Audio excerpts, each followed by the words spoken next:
Let's start in Idaho, because this is very interesting. A company making housing for some of those oil field workers. Well, as you can imagine, this company, Fleetwood Homes, was hit pretty hard in the real estate downturn.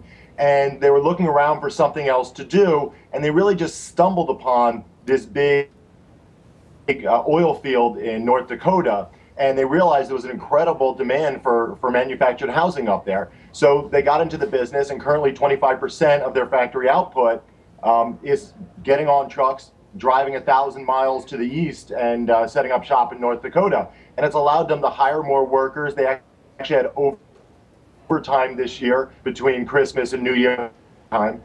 Done for a very long time. It's been a real boom for them, but this is being replicated all across the country.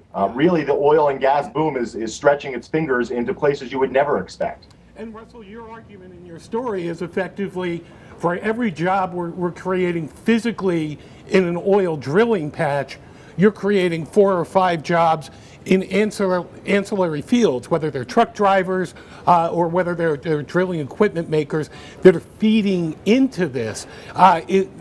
Is that a pretty good number? About 4 jobs for every one being created in the gas business?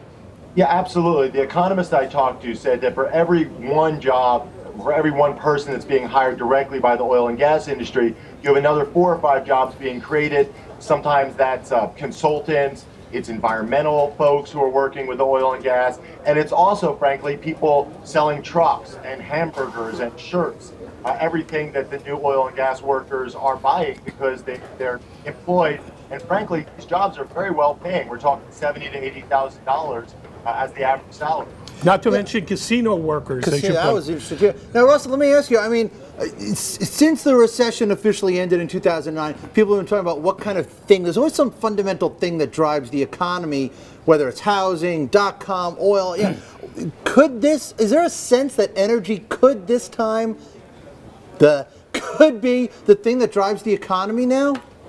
Well, the economist I talked to said, look, this is a nice boom. This is a nice win behind the economy. But ultimately, the United States is a service economy. Most of our jobs are related to the service sector, and this is primarily a manufacturing boom. So it's unlikely we're going to go back to being a manufacturing-driven economy. But it sure is nice when you have folks like the petrochemical industry building new facilities, the steel industry building new facilities, all because they now have and believe they're going to have a long-term supply of cheap fuel. But Russell, if you talk to people in Texas or Louisiana, they're going to tell you there's big hangovers when the boom turns to bust. Right. Well, that's exactly what one of the things we need to watch out for.